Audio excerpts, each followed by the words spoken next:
যাই তো। এরপরে যদি আপনাদের কোটালীপাড়ায় আসি, আজকের পরিবেশটার মধ্য দিয়ে আমি আলোচনা গোছাতে পারলাম না, এটা আমারও ব্যর্থতা, আপনাদেরও ব্যর্থতা।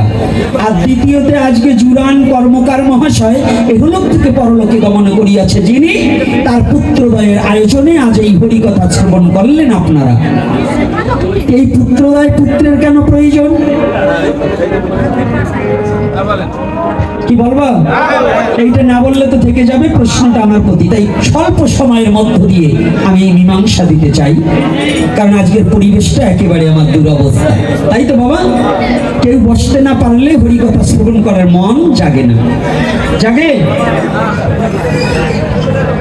তাই পুত্রের কেন প্রয়োজন? পুত্র নামক নরক হইতে করিবে ত্রাণ, এই কারণে পুত্র নাম দিলেন ভগবান।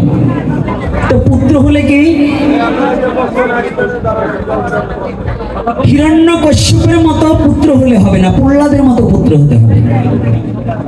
যদি তুমি পুত্র হও, একই দরজা দিয়ে মূত্র আর পুত্র দুটো বস্তুই এক দরজা দিয়ে আসে। পুত্রকে যে পুত্র হরিভজন করিয়া হরিভক্ত প্রণয়তা হইয়া পিতামাতা ইহলোক থেকে পরলোকে গমন করিলে ভগবানের কাছে পুষ্পার্ঘ্য দান করে চোখের জলে ভেসে ভেসে বলতে পারে, হে গোবিন্দ, অন্তত আমার পিতাকে তোমার চরণ প্রান্তে একটিবার স্থান দাও। তো ভক্ত একমাত্র ভগবানকে ডাকতে পারে, ভক্তই একমাত্র ভগবানের কৃপা পেতে পারে। তাই ভক্ত পুত্র পারে তার পিতাকে মুক্তি দিতে। তাই যে পিতার পুত্র শুদ্ধ কৃষ্ণ ভক্ত হতে পারে, ওই পুত্রই একমাত্র তার পিতা মাতাকে মুক্তি দিতে পারে। এজন্য প্রতিটা পিতা মাতা একটা পুত্র সন্তান, কন্যা সন্তানের প্রয়োজন হয়, যেন আমার আত্মাটার মুক্তির ব্যবস্থা ওই পুত্র সন্তানেরা করতে পারে। তাহলে আজ থেকে আমাদের এই যেমন আজকে যে বাবা, যে বাড়িতে আমরা উপনীত হয়েছি, এই অশোক বাবা, তারা 4 ভাই ছিলেন, 1 ভাই পৃথিবী থেকে গমনাগমন করেছে।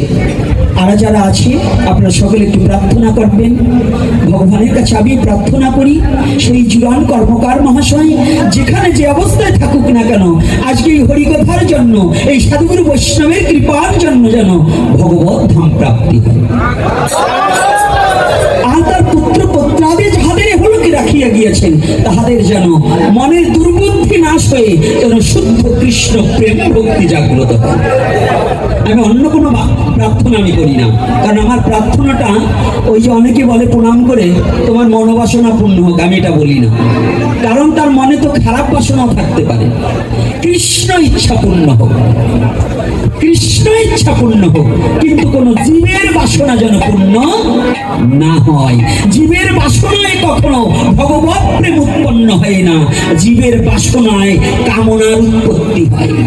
জীবের বাসনায় কি হয়? কামনার উৎপত্তি হয়। কামনায় কি হয়? প্রেম শূন্য হয়। প্রেম শূন্য হলে কি হয়? অসুরত্ব প্রবৃত্ত জাগে। অসুরত্ব প্রবৃত্ত জাগলে কি হয়? তাতে ভগবৎ চরণ থেকে বিচ্ছিন্ন হতে হয়।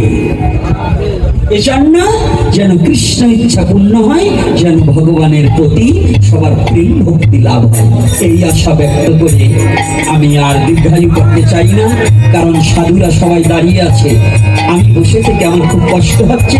আবার যদি আপনার